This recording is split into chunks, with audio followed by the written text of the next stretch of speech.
नमस्कार, मी विनीत सर स्वागत करतो आपल्या सर्वांच्या आजच्या व्हिडिओमध्ये। तर बघा विद्यार्थी मित्रांनो, आज आपण डिस्कस करणार आहोत डिप्लोमाच्या थर्ड सेमिस्टर मधील तुमच्या सर्वांचा आवडता विषय जो के स्कीमचा मेकॅनिकल ब्रांचला आहे। या विषयाचं नाव आहे फ्लुइड मेकॅनिक्स अँड मशिनरी, ज्याला तुम्ही प्रेमाने लाडाने म्हणतात एफएमएम, ठीक आहे ना। आणि याचा सब्जेक्ट कोड आहे 313 350, ठीक आहे ना। चला असो, तर बघा विद्यार्थी मित्रांनो, तर या विषयामध्ये नेमकं काय काय शिकायचंय, कोणकोणता चॅप्टर आम्हाला शिकायचे, प्रॅक्टिकल्स कसं असेल, संपूर्ण डिस्कशन आजच्या व्हिडिओमध्ये मी करणार आहे। तर व्हिडिओला शेवटपर्यंत नक्की पहा आणि हो, चॅनलवर नवीन असाल तर चॅनलला सबस्क्राइब करून द्या, बेल आयकॉनवर प्रेस करा आणि हो, डाउनलोड करून घ्या आताच विनीत ट्युटोरियल्स ऍप्लिकेशन, ज्यामध्ये डिप्लोमा इंजिनिअरिंगचे सर्व ऑनलाईन क्लासेस तुम्हाला एकदम माफक दरात अतिशय कमी किमतीत तुम्हाला मिळून जाईल। कारण बघा, आपला मेन मोटो काय की महाराष्ट्रातला प्रत्येक विद्यार्थी शिकला पाहिजे साध्या आणि सोप्या भाषेत, कॉन्सेप्ट नुसार। आणि आता टॉपर आपलेच राहतील, ठीक आहे ना। चला, मग त्यासाठी आपल्याला शिकावं लागेल, कॉन्सेप्ट नुसार अभ्यास करावा लागेल।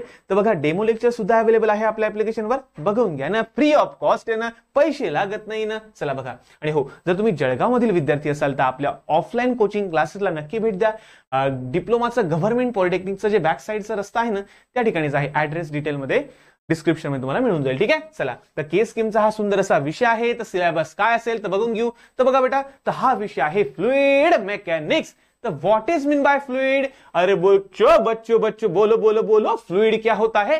तो बघा बेटा, जो बहता है वो फ्लूइड है, जो बहता है वो फ्लूइड है। जे वाहतं ना बेटा, त्याला आपण फ्लुइड असं म्हणतात। मग बऱ्याच जणांना वाटतं की सर, फ्लुइड म्हणजे फक्त पाणी का हो सर, फक्त लिक्विड का हो सर? तर नाही बेटा, जर तुम्ही बघितलं बेटा, तर जो बहता है वो फ्लुइड है, यानी कि क्या कि जो जिसमें बहने की एबिलिटी है, ज्याच्यामध्ये वाहण्याची एबिलिटी आहे, ज्याच्यामध्ये फ्लो होण्याची एबिलिटी आहे, त्याला म्हणता आपण फ्लुइड। तर बघा बेटा, मला सांगा, आपण म्हणतो ना, काय मस्त वारा वाहू राहिलाय बो, काय मस्त हवा वाहते बो, वारा वाहतोय बो। तर वारा, गॅसेस हे सुद्धा काय बेटा आपले एक प्रकारचे फ्लुइड मध्ये येतात। म्हणजे इन शॉर्ट, जर समजा फ्लुइड मध्ये तुम्ही डिस्कस करायला गेले ना बेटा, तर बघा, या फ्लुइड मध्ये तुमचे दोन प्रकार येतात, एक म्हणजे लिक्विड आणि दुसरं म्हणजे गॅसेस बेटा। म्हणजे तुम्हाला जर वाटत असेल की नाही सर, फक्त लिक्विड म्हणजेच फ्लुइड, फ्लुइड म्हणजेच लिक्विड, तर असं नाहीये बेटा। फ्लुइड म्हणजे लिक्विड पण आणि गॅसेस पण। तर या दोघांचा स्टडी आपल्याला या सब्जेक्ट मध्ये करायचा आहे, ठीक आहे ना। The substance having ability to flow, the substance having ability to flow, ज्याच्यामध्ये फ्लो होण्याची ॲबिलिटी आहे त्याला फ्लुइड असं म्हणतात, ठीक आहे ना। पण फक्त एवढंच का सर, एवढी छोटीशी डेफिनेशन आहे का? नाही बेटा, त्यामध्ये भरपूर साऱ्या गोष्टी आहे, ते आपण लेक्चरला बघू, आता बघून काही फायदा नाही, बरोबर ना। आणि फ्री डेमो लेक्चर अवेलेबल बेटा आपल्या ऍप्लिकेशनवर, तुम्ही जाऊ शकता फ्री ऑफ कॉस्ट। बघा, कुठेही कोचिंग क्लासेस लावण्याच्या अगोदर, कुठेही तुम्ही क्लासेस लावा, मला काहीच प्रॉब्लेम नाही बेटा, पण जाण्याच्या अगोदर एकदा आपले डेमो लेक्चर नक्की बघा बेटा, ठीक आहे ना। चला असो, तर लिक्विड आणि गॅसेस या दोघांचा स्टडी आपल्या चॅप्टर मध्ये करायचा आहे। याच्या प्रॉपर्टीज बिपिट बघून टेन्शन नका घ्या ना। चला असो, तर माझं इंट्रोडक्शन द्यायची काही जास्त गरज नाही, रिकामा तुमचा टाइमपास वगैरे होईल, ठीक आहे ना। मला सर्वांना माहिती आहे, डिप्लोमाचे आपले ऑनलाईन क्लासेस चालतात, ऑफलाईन क्लासेस आहे, ऍप्लिकेशन आहे आपले विनीत ट्युटोरियल नावाचं, प्ले स्टोअरवर अवेलेबल आहे, डाउनलोड करा, मस्त मस्त अभ्यास करा। आणि बघा बेटा, माझा मोटो फक्त आणि फक्त एवढा नाहीये, माझा मोटो आहे की महाराष्ट्रातला प्रत्येक विद्यार्थी हा एकदम साध्या आणि सोप्या भाषेत कॉन्सेप्ट नुसार शिकून पुढे गेला पाहिजे। आणि लोक म्हणतात ना, इंजिनियरला जॉब नाहीये, जॉब नाहीये, जॉब नाहीये। अरे का नाहीये? आणि इंजिनियर प्रॉपर बनतच नाहीये, फक्त पासिंगचं करता चालले जातात, 40 मार्क पाडता चालले जातात। अरे बेटा, अशाने तुम्ही जे इंजिनियर बनणार आहे, खरंच तुम्हाला जॉब मिळेल का बेटा?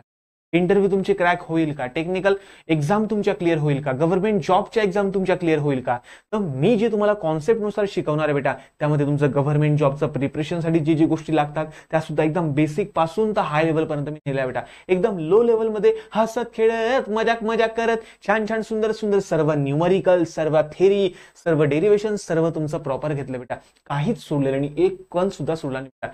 एवढं जरी तुम्ही प्रॉपर करून गेले, कारण आतापर्यंत भरपूर साऱ्या विद्यार्थ्यांनी 70 आउट ऑफ 70 मार्क्स पाडलेले बेटा।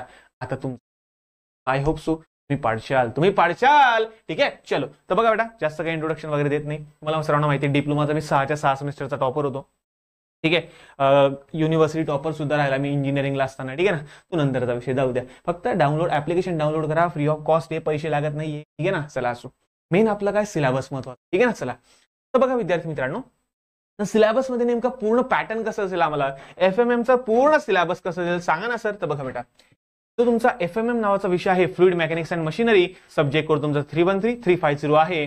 त्याला प्रेमाने म्हणता तुम्ही FMM बेटा, ठीक आहे ना. चला, तर यामध्ये बघा हे क्रेडिट सिस्टीम, तुम्हाला एखादा डिटेल व्हिडिओ बनवेलच मी, काळजी करू नका. हे क्रेडिट वगैरे काय असतं, तर सर्वात आधी तुमचा 3 तासांचा होतो फायनल पेपर बेटा, ठीक आहे ना. म्हणजे फायनल एक्झाम तुमची होते 70 मार्काची एक्झाम होते, त्यामुळे तुम्हाला थेरी पेपर लिहावा लागतो, ठीक आहे ना. 30-70चं पॅटर्न आहे, तुम्हाला सर्वांना माहिती आहे. 30 मार्क तुमचे असतील फॉर्मेटिव्ह असेसमेंटसाठी, म्हणजे युनिट टेस्टचा ऍव्हरेज. मी बऱ्याचशा व्हिडिओमध्ये हे डिस्कस केलेलं आहे, तर मला नाही वाटत की अजून जास्त डिस्कस वगैरे करायची काही गरज असेल, ठीक आहे ना. बघा, युनिट टेस्ट 1 आणि युनिट टेस्ट 2, ठीक आहे ना. तर या दोघांचा जो ऍव्हरेज असतो या 30 मार्कापैकी तुम्हाला मिळतो, 30 मार्कापैकी तुम्हाला मिळत असतो, ठीक आहे ना. चला, असो, हे 30 पैकी जर समजा पहिल्या युनिट टेस्ट मध्ये पडले तुम्हाला समजा 24, दुसऱ्या युनिट टेस्ट मध्ये तुम्हाला पडले 26, तर 24 + 26 डिवायडेड बाय 2 हा झाला तुमचा ऍव्हरेज, ठीक आहे ना. म्हणजे 30 पैकी तुमचे 25 मार्क बोर्डाकडे गेलेले आहेत समजा. त्यानंतर बघा रे, हे जे 70 मार्क आहे रे, हे 70 मार्काची तुमची होते बेटा फायनल थेरी एक्झाम. काय होते बेटा, फायनल थेरी एक्झाम होते भाऊ. फायनल बोर्डाचा पेपर असतो भाऊ. यामध्ये पॅटर्न कसा आहे सर, तर पॅटर्न मध्ये तुम्ही सांगतो बेटा, लक्ष द्या, जवळपास तुम्हाला सांगतो बेटा 20% तुमची असते थेरी, त्यानंतर 10% तुमचे फॉर्म्युला बेस्ड क्वेश्चन असतात, आणि 70% तुमचे न्यूमेरिकल असतं बेटा. काय 70% तुमचे काय असतात, न्यूमेरिकल. आता हे थोडंसं इकडे तिकडे होत राहतं, कारण बेटा असं सुद्धा झालेलं आहे की एक वेळा असा पेपर आला होता की सर्व न्यूमेरिकल्स, फक्त 10 मार्काची थेरी भाऊ, सर्व न्यूमेरिकल आले होते भाऊ एक टायमाला. पोरले खतरनाक रडले होते. पण जे विद्यार्थी आपल्याकडून अभ्यास करून घेतले, जे थेरी पण केलं, न्यूमेरिकल केलं, आपला MP क्वेश्चन बँक वगैरे सर्व करून गेले होते, त्यांना मात्र काही प्रॉब्लेम. बऱ्याच वेळेस असं पण होतं की थेरी जास्त येऊन गेले, न्यूमेरिकल एकदम कमी आले. तर बघा, थेरी न्यूमेरिकल थेरी हे इकडे तिकडे होत राहतं बेटा. त्यामुळे तुम्हाला लक्ष ठेवायचं आहे, याचा अभ्यास करताना प्रॉपर थेरी आणि प्रॉपर न्यूमेरिकल करायचे बेटा. आणि हो, याच्या थेरी नोट्स एकदम छोट्या थेरी नोट्स, ज्याच्या बाहेर तुमचा जाणारच नाही एकही क्वेश्चन, त्या नोट्सच्या बाहेर जाणार नाही, याची गॅरंटी बेटा मी असं मर्याद नाही सांगतो तुम्हाला, ठीक आहे ना. वाटलं जा आपल्या ऍप्लिकेशनमध्ये फ्री नोट्स आहे, फ्री, तो त्यासाठी तुम्हाला कोर्स परचेस करायची गरज नाहीये बेटा, ठीक आहे ना. जा, फ्री ऑफ कॉस्ट नोट्स तुम्हाला दिलेला आहे, तुम्ही बघू शकता, त्याच्यातून तुम्ही अभ्यास वगैरे करू शकता, काही एकदम नाही, ठीक आहे. चला, तर हे तुम्हाला समजलं की थेरी आणि न्यूमेरिकल दोघांचा मिक्सचर हा पेपर असतो बेटा आपला, ठीक आहे ना. चला, असो, हे फॉर्म्युला बेस्ड क्वेश्चन म्हणजे काय, 2-2 मार्क, छोटे 2-2 मार्काचे क्वेश्चन असतात, ठीक आहे. त्यानंतर बघा बेटा 25 मार्काचं तुमचं हे फॉर्मेटिव्ह असेसमेंटचं प्रॅक्टिकल, म्हणजे तुम्हाला मॅन्युअल वगैरे दिलं जाईल. मॅन्युअलमध्ये काही तुमचे काही प्रॅक्टिकल्स असतील, त्याला तुम्हाला परफॉर्म करावे लागतील, त्याच्या रिडिंग घेऊन, कॅल्क्युलेशन करून, मॅन्युअल भरून तुम्हाला ते प्रॅक्टिकल शिक्षकांकडून चेक करून 25 मार्कापैकी तुम्हाला 10 मार्क पाडणे कंपल्सरी आहे. आणि 25 मार्काचा आहे SAPR, म्हणजे समेटिव्ह असेसमेंट, म्हणजे जे एक्सटर्नल, बघा याच्या पुढे हॅश लिहिलं बघा, हॅश याचा अर्थ काय असं माहिती का, हॅशचा एक्सटर्नल तुमची एक्झाम होणार आहे. काय होणार आहे, एक्सटर्नल, म्हणजे बाहेरच्या कॉलेजमधून एखादा येईल आणि तुमची परीक्षा घेईल, सांग रे काय शिकला तू FM मध्ये, चाल रे हे प्रॅक्टिकल करून दाखव रे मला रे. म्हणजे असं ग्रुप वाईज तुम्हाला प्रॅक्टिकल दिलं जाईल, तर तुम्हाला तुमच्याकडून ते सॉल्व्ह वगैरे करून घेण्यात येईल. म्हणजे फायनल सुद्धा एक्सटर्नल याचं प्रॅक्टिकल असणार आहे. त्यानंतर SLA म्हणजे काय, सेल्फ लर्निंग असेसमेंट, म्हणजे तुम्हाला ट्युटोरियल दिले जातील, ठीक आहे ना. तर 25 मार्काचं तुमचं हे ट्युटोरियल सुद्धा असणार आहे. म्हणजे ट्युटोरियल म्हणजे काय हो सर, तर प्रत्येक चॅप्टरचे तुम्हाला 10-10, 15-15 क्वेश्चन दिले जातील आणि सांगितलं जा रे हे 10 क्वेश्चन सॉल्व्ह करून आणणार रे, विषय क्लोज रे. असं प्रत्येक चॅप्टरचे तुम्हाला 10-10, 20-20 क्वेश्चन देतील, ते सॉल्व्ह केले म्हणजे ट्युटोरियल 1 संपलं, दुसरं चॅप्टर सॉल्व्ह केलं म्हणजे ट्युटोरियल 2 संपलं. असं हे ट्युटोरियल असतील, हे तुम्हाला स्वतः सॉल्व्ह करून शेवटी जमा करावे लागतील आणि त्यावरून तुम्हाला 25 मार्क तुम्हाला दिले जाईल, ठीक आहे ना. आणि असं संपूर्ण जर आपण कॅल्क्युलेशन केलं तर 175 मार्कचा तुमचा हा संपूर्ण FMM हा सब्जेक्ट असणार आहे बेटा, ठीक आहे ना. आय होप सो इथपर्यंत तुम्हाला सर्वांना क्लिअर वगैरे झालं असेल. तर हा जो तुमचा पेपर आहे बेटा, हा जवळपास मॅक्सिमम जर बघितलं तर थेरी न्यूमेरिकलवर आधारित असतो, ठीक आहे ना. अर्धी थेरी अर्धे न्यूमेरिकल, मग याच्यामध्ये अर्धे पण होऊ शकतं, 30-70 बी होऊ शकतं, 80-20 बी होऊ शकतं, कसं येऊ शकतं. म्हणजे थेरी कितीची येते, न्यूमेरिकल कितीची येते, हे एक्झॅक्टली फिक्स नाहीये, ठीक आहे ना. चला बघा बेटा, आता विषय आहे, लक्ष द्या रे भाऊ, आता आपले चॅप्टर सुरू होत आहे रे भाऊ. चला बघा बेटा, एकूण तुम्हाला या ठिकाणी 5 चॅप्टरचा स्टडी करायचा आहे. मग कोणकोणते चॅप्टर आहे सर, तर पहिलं चॅप्टर जे तुमचं आहे त्याचं नाव आहे properties of fluid and fluid pressure measurement. ओ बापा, या फ्लुइडच्या कोणकोणत्या प्रॉपर्टी असतात, डेन्सिटी असते, वेट डेन्सिटी असते, स्पेसिफिक ग्रॅव्हिटी असते, व्हिस्कोसिटी असते. बघा बेटा, डेन्सिटी म्हणजे काय तुम्ही बघितलं असेल, अटलांटिक सागर आणि हिंदी महासागर आणि पॅसिफिक महासागर बघितलं तुम्ही दोघांनी, तर दोघांचं पाणी एकमेकांमध्ये टच होतं पण मिक्स होत नाही भाऊ. का बरं मिक्स होत नाही, डेन्सिटीचा फरक असतो. बघा पाण्यावर तेल तरंगतं का बरं तेल तरंगतं बेटा? कारण दोघांच्या डेन्सिटी डिफरन्स असतो. हे डेन्सिटी म्हणजे काय हे आपण प्रॉपर लेक्चरला बघू, काही काळजी करू नका. दुसरी गोष्ट विस्कोसिटी म्हणजे काय? घट्टपणा. घट्टपणा. विस्कोसिटी म्हणजे काय बेटा? की बघा तुम्ही समजा एखाद्या घसरगुंडीवर गेले, बरोबर आहे, तुम्ही काय केलं, पाणी सोडलं, पाणी खाली टाकलं, ऑइल खाली टाकलं, तेल खाली टाकलं आणि मध खाली टाकलं, तर मला सांगा सर्वात लवकर कोण येईन? पाणी. 2 नंबर कोण येईन? ऑइल. 3 नंबर कोण येईन बेटा? मध. का बरं? कारण मधाचा घट्टपणा जास्त आहे, मग त्याला म्हणतात विस्कोसिटी. मग विस्कोसिटी ही काय टर्म आहे हे सर्व आपण डिस्कस प्रॉपर लेक्चरला. तर फ्लुइडच्या कोणकोणत्या प्रॉपर्टीज आहे, त्यानंतर फ्लुइडचं प्रेशर कसं मेजर केलं जातं, मग बर्डन ट्यूब प्रेशर गेज आहे, नंतर तुमचा वेगवेगळा भरपूर सारे डिव्हाइसेस आहे बेटा, ठीक आहे ना, भरपूर सारे, ठीक आहे ना. तर ते आपण लेक्चरला डिस्कस करू, कारण मी सांगायला गेला तर मग मी सुरू पडून देणार आहे. सुरू पडला म्हणजे 2-3 तास लेक्चर असंच बनवून देणार डायरेक्टली, ठीक आहे ना. संपूर्ण सिलेबस थोडी सांगू शकतो मी. पण बघा बेटा फ्लुइडचं प्रेशर कसं मेजर केलं जातं, मग मेजर करण्याचे वेगवेगळे डिव्हाइसेस कोणकोणते आहे, मग काही न्यूमरिकल सुद्धा आहे ना, युट्यूब मॅनोमीटर वगैरेचे. तर मॅनोमीटरचे न्यूमरिकल्स आहे, भरपूर साऱ्या गोष्टी आहे. हे तुम्हाला शिकायचं बेटा पहिल्या चॅप्टरमध्ये. तर पहिल्या चॅप्टरमध्ये थेरी पण आहे, न्यूमरिकल पण आहे, ठीक आहे ना. आणि हे 12 मार्कचं चॅप्टर बेटा हे ऑरचे क्वेश्चन धरून जवळपास 18 मार्कांपर्यंत जातं बेटा. 18 मार्क, हो बेटा. कारण तुम्हाला माहिती असेल की 70 मार्कचा जरी तुमचा क्वेश्चन पेपर असेल ना, तरी ऑर धरून एक्स्ट्राचे क्वेश्चन धरून तुमचा पेपर असतो 102 मार्कचा, 102 मार्कांचा तुमचा पेपर असतो. मग कमीत कमीत 12 मार्काला तर पहिलं चॅप्टर पडणारच आहे, जास्तीत जास्त 18 मार्क पहिलं चॅप्टर पडू शकतं, ठीक आहे ना. चला, तर दुसरं चॅप्टर आहे fundamentals of fluid flow and flow measurement. आता फ्लुइड फ्लो, बापा ऐका रे ऐका, हे महत्वाचं बेटा. चला असो, तर बघा ज्या वेळेस फ्लुइड आपलं फ्लो होत असतं इकडून तिकडं पायपामधून दुसऱ्या पायपामध्ये, तर बघा ज्या वेळेस तुमचं फ्लुइड फ्लो होत असतं बेटा, तर फ्लो होत असताना कोणकोणत्या गोष्टी तुम्हाला महत्वाच्या असतात, कोणकोणत्या गोष्टी तुम्हाला लक्षात ठेवाव्या लागतात. त्यानंतर जर समजा हे फ्लो होतोय तर हा फ्लो कसा मेजर केला जातो, बरोबर आहे. तुम्ही बघितलं असेल पेट्रोल भरता, बघा तुम्ही पेट्रोल भरता तर बरोबर जेवढं तुम्ही सेट करता, समजा तुम्ही 200 रुपयाचं पेट्रोल भरताय, 200 रुपये टाकता तर बरोबर 200 रुपयाचंच पेट्रोल जातं आणि आपल्या गाडीमध्ये घुसतं. हा जो फ्लो मेजर केला तो की 200 रुपये 200 आपण टाकलाय बा आकडा, 200च पेट्रोल जायला पाहिजे, 500 टाकलं तर 500च जायला पाहिजे, हे कसं काय समजतं? तर हे फ्लो मेजरमेंट डिव्हाइसेस आहे बेटा. तर या फ्लो मेजरमेंट डिव्हाइसेस बद्दल आपल्याला शिकायचं आहे, भरपूर साऱ्या गोष्टी शिकायचं आहे चॅप्टर नंबर 2 मध्ये, जे तुमचं 10 मार्कचं चॅप्टर आहे, पण एक्स्ट्रा धरून जवळपास हे तुमचं आता जवळपास 14 मार्कांपर्यंत चॅप्टर जात असतं, ठीक आहे. चला, त्यानंतर फ्लो थ्रू पाईप. हा फ्लो थ्रू पाईप म्हणजे काय? पायपामधून, ऐका रे ऐका, पायपामधून ज्यावेळेस फ्लुइड फ्लो होतं तर कोणकोणत्या प्रकारची लॉस होता. आता खरं सांगा बरं, खोटं नका बोला, खरं नका सांगा. तर बघा बेटा सिंपलशी गोष्ट आहे, ज्यावेळेस एखाद्या पायपामधून आपलं फ्लुइड फ्लो होतं तर का रे त्या पायपाला ते फ्लुइड थोडं घासलं जातं का रे? हो सर, घासलं जातं. मग त्यावेळेस होतात आपले वेगवेगळे लॉसेस. दुसरी गोष्ट मला सांगा, पाईप असा छोटा आहे आणि त्यानंतर अचानक पाईप मोठा आला, अरे पहिले छोटा होता आता मोठा आला, तर थोडेफार लॉसेस होतील का? हो बेटा होतील.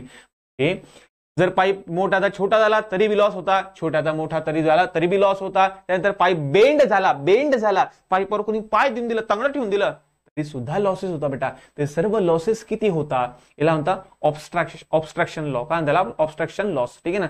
या सर्व लॉसेस वगैरे काय होतं, लॉस ऑफ ऑब्स्ट्रॅकल काय असतं, लॉस ऑफ बेंडिंग काय असतं, लॉस ऑफ पाईप फिटिंग. तुम्ही समजा इकडून थोडंसं तुकडं लावलं, म्हणजे असे पाईपचे फिटिंग तुम्ही केल्या, अखंड पाईप नाही आणला, असे तुकडे लावले, मग त्याच्यामुळे सुद्धा वेगवेगळे लॉसेस होतात बेटा. त्या सर्व लॉसेसला आपल्याला स्टडी करायचं आहे फ्लो थ्रू पाईप या चॅप्टरमध्ये. हे 10 मार्क चॅप्टर आहे, जवळपास हे 16 मार्कांपर्यंत जातं बेटा, ठीक आहे. त्यानंतर हायड्रोलिक टर्बाईन. आता टर्बाईन म्हणजे काय रे भाऊ? बघा बेटा तुम्हाला सर्वांना माहिती आहे, जलविद्युत प्रकल्प माहिती बेटा तुम्हाला, जे पाणी न असं वरतून धरणामधून, बघा तुम्ही माहिती धरण वगैरे बांधले, आता मग धरणाजवळ बघा पाणी वगैरे साठतं, मग ते पाणी काय करता माहिती, ते टर्बाईनवर टाकता, मग टर्बाईनचं पाहतं गोल फिरतं, मग टर्बाईनचं पाहतं गोल फिरलं की मग तुमची डायनामो पाहिला का? डायनामो तुम्ही बघा खेळण्यामध्ये डायनामो बघितला असेल, बघा डायनामो मोटर असते बघा आपली, एक डीसी मोटर, त्याला जर तुम्ही लाईट लावला आणि असं त्याचं जे जो शाफ्ट असतो त्या शाफ्टला असं गोल फिरवलं तर बघा मागे लाईट लागते. तुम्ही जर लहानपणी केलं असेल तर आनंदाची गोष्ट आहे. बघा बेटा, तर याच कॉन्सेप्टला त्यांनी तिकडे वापरलंय. ते काय करतात, एक मोठी डीसी मोटर घेतात, एक अल्टरनेटर म्हणतात आपण त्याला टर्बाईन पाते लावतात आणि त्या पात्यांवर जोरात पाणी वरतून खाली फेकतात डायरेक्टली. आता ते पाणी त्या पात्यांवर पडलं की ते पाते गोलगोल फिरतात, मग पाते गोलगोल फिरलं की मधला शाफ्ट गोलगोल फिरतो, मग शाफ्ट गोलगोल फिरला म्हणजे मधली वाइंडिंग गोलगोल फिरते, मग वाइंडिंग गोलगोल फिरली की त्याचं रूपांतर होतं इलेक्ट्रिकल एनर्जीमध्ये, आणि ही इलेक्ट्रिकल एनर्जी पुढे सप्लाय केली जाते. तर अशा प्रकारे हे टर्बाईन आपल्याला संपूर्ण बघायचं की हे टर्बाईन का असतं, पातं कसं असतं, पाताचे प्रकार किती, म्हणजे सर्व गोष्टी आपल्याला हायड्रोलिक टर्बाईन मध्ये शिकायचे आहे. जे तुमचं आहे 22 मार्कांना चॅप्टर आहे भाऊ, आणि 22 तर समजून घ्या हे तुमचं जातं जवळपास 34 मार्कांपर्यंत, 4 मार्कांपर्यंत चॅप्टर जातं. त्यानंतर तुमचं centrifugal and reciprocating pump. Pump माहिती का तुम्हाला? पंप रे बघा बेटा, पंप म्हणजे काय? तुमच्या घरामध्ये बघा तुम्ही म्हणता पप्पा मम्मी नळाला पाणी आलं मोटर लावा, बघा बेटा तरी तुम्ही म्हणता ना की मोटर लावा वगैरे, तर ही मोटर म्हणजे काय असतं बेटा? तुमचा एक प्रकारचा पंप असतो. काय असतो? एक प्रकारचा पंप, ठीक आहे ना. तर मोटर म्हणजे काय? एक प्रकारचा तुमचा पंप. तर हा जो पंप असतो, पंप काय करतो? इकडून पाणी घेतो लो प्रेशरला, त्याला फिरवतो फिरवतो फिरवतो आणि हाय प्रेशरला डिस्चार्ज करतो. ओ बापा, म्हणजे जे पाणी बिना मोटरचं पहिल्या मजल्यावर दुसऱ्या मजल्यावर पण पोहोचत नव्हतं, मोटर लावल्यानंतर ते चौथ्या मजल्यावरपर्यंत पोहोचतं बेटा. हा फायदा असतो मोटरचा. या मोटरला मोटर नाही म्हणत, त्याला पंप म्हणता बेटा. काय म्हणतात? त्याला पंप म्हणतात, ठीक आहे ना. चला असो, मग सेंट्रिफ्युगल पंप कोणते, रेसिप्रोकेटिंग पंप कोणते, या सर्वांबद्दल आपण डिटेलमध्ये शिकू या चॅप्टरमध्ये, ठीक आहे ना. चला असो, हे चॅप्टर तुमचं जवळपास 22 मार्कांपर्यंत जात असतं. तर आम्हाला सांगा सर थेरी कशात, न्यूमेरिकल कशामध्ये? तर बघा बेटा तुम्हाला जवळपास सांगतो मॅक्सिमम सर्व जगात तुमचे काय पाहिजे का थेरी प्लस न्यूमेरिकल आहे. फक्त हे सेंट्रिफ्युगल अँड रेसिप्रोकेटिंग पंप जे आहे ना, यामध्ये थेरी खूप जास्त पडते बेटा. थेरी मॅक्सिमम पूर्णच्या पूर्ण थेरी चॅप्टर आहे डायरेक्टली, पूर्ण थेरी. बाकी सर्व theory plus numerical, theory plus numerical, theory plus numerical. तर तुम्ही असं का बरं बोलता? बघा बेटा कसं असतं माहिती आहे का, की मी ऑनलाईन क्लासेस जरी घेतो, तुम्ही बोर नको व्हायला पाहिजे, तुमचं कॉन्सन्ट्रेशन लूज नको व्हायला पाहिजे, तुमचा फोकस माझ्यावर पाहिजे. तर यासाठी हसत खेळ सर्व गोष्टी मी शिकवलेल्या, रिअल लाईफ एक्झाम्पल तुम्हाला दिले, भरपूर साऱ्या गोष्टी, एकदम जबरदस्त असा हा सब्जेक्ट मी शिकवला बेटा, ठीक आहे ना. विश्वास ठेवा, भरपूर साऱ्या विद्यार्थ्यांनी आपले सिलेबस, आपल्या सिलेबसनुसार आपल्या कोर्समधून अभ्यास करून आउट ऑफ मार्क. आता तुमचा नंबर आहे बाळा, नो तुमचा नंबर आहे. मग सर हे ऑनलाईन क्लासेस कुठे भेटतील? तर डाउनलोड करून घ्या विनीत ट्युटोरियल्स ऍप्लिकेशन, ज्यामध्ये तुम्हाला डिप्लोमाचे तुमची फक्त स्कीम सिलेक्ट करायची. बघा सर्व माहिती भरली की के स्कीमवर क्लिक करायचं, कॅटेगरीमध्ये के स्कीमवर क्लिक केलं की तुम्हाला सब्जेक्ट दिसेल बेटा. के स्कीमचा FMM किंवा आय स्कीमचा FMM सुद्धा आपल्याकडे आहे, सर्व आहे, बॅकलॉगचं सुद्धा आहे, रेग्युलरचं सुद्धा आहे, ठीक आहे ना. तर बघा के स्कीमचा सुंदर असा विषय तुम्हाला मिळेल, आणि त्या कोर्सवर क्लिक केल्यानंतर काही सुरुवातीला बघा बेटा ऍप्लिकेशन कसं यूज करता हे जर तुम्हाला माहिती नसेल ना, तर त्याचं सुद्धा लेक्चर डिस्क्रिप्शन मध्ये मी दिलेलं आहे, किंवा आपल्या ऍप्लिकेशनवर सुद्धा आपले ऍप्लिकेशन कसं वापरता याचा सुद्धा सर्व व्हिडिओ वगैरे मी दिलेला आहे बेटा, ठीक आहे ना. तर मग तुम्हाला या ऑनलाईन क्लासेसमध्ये काय काय मिळेल? तर सर्वात पहिले ऑल कॉन्सेप्च्युअल रेकॉर्डेड लेक्चर मिळतील, फुल सिलेबस तुमचा कव्हर केला जाईल, त्यामध्ये थेरी पूर्ण घेतली जाईल, न्यूमेरिकल पूर्ण घेतली जाईल. बघा बेटा बाकी लोकांचं मी नाही सांगत, पण आपलं मी तुम्हाला 100% गॅरंटी देऊन सांगतो की जर तुम्ही प्रॉपर सर्व लेक्चर जर माझे बघशाल ना, ही काही पुढे जायची गरज पडणार. आणि आपल्या थेरीच्या नोट्स आणि आपली वही याच्या आजपर्यंत ना गेलंय ना याच्या, त्यामुळे तुम्ही लक्षात घ्या बेटा. प्रिंटेबल थेरी नोट्स मी तुम्हाला प्रोव्हाइड करेल, फॉर्म्युलाची नोट्स वेगळी, एक फक्त फॉर्म्युले एका नोट्स अशी तयार करून देईल की त्याच्यात फक्त फॉर्म्युला राहतील. म्हणजे ती फॉर्म्युलाची नोट्स काय करायची, बाजूला ठेवायची आणि न्यूमेरिकलची प्रॅक्टिस करायची, आणि रोज थोडे फॉर्म्युले पाठ करत राहायचे. म्हणजे एक वेळ असं येईल की ती फॉर्म्युलाची नोट्स सुद्धा तुम्हाला गरज पडणार, आणि डायरेक्ट धड तुम्ही न्यूमेरिकल सॉल्व्ह करशाल बेटा. आणि हो पहिलेच सांगतो बेटा, पहिलेच प्रॉब्लेम झालेला आहे, भरपूर विद्यार्थ्यांचे विषय बॅकलॉग आहे, तर आता पहिल्यापासून अभ्यासाला लागून जा बरं हो. पहिले सांगतो मी, कुठेही ऑफलाईन क्लास जर तुम्ही कुठे लावत असाल ना, जळगावला लावत असाल तर या बेटा, most welcome to Vineet tutorials. या बेटा हसत खेळत आपण त्या ठिकाणी सुद्धा शिकू. पण बघा जर तुम्ही जळगावच्या बाहेरील विद्यार्थिनी असाल किंवा विद्यार्थी असाल, तर त्यावेळेस तुम्ही आपले लेक्चर कुठेही बसून बघू शकता, बसमध्ये बघा, अपडाऊन वाले बघा, कुठेही बघा, गार्डन मध्ये बघा, रात्री झोपता बघा, उठता बघा, कधीही बघा, एकदम छान लेक्चर मी बनवले बेटा. त्यानंतर बघा व्हेरी IMP प्रॅक्टिस पेपर मी तुम्हाला देणार आहे, चॅप्टर वाईज पेपर असेल आणि फायनलचे सुद्धा 3 पेपर असेल. तेवढं जरी केलं ना तर भरपूर मोर दॅन इनफ आहे बेटा.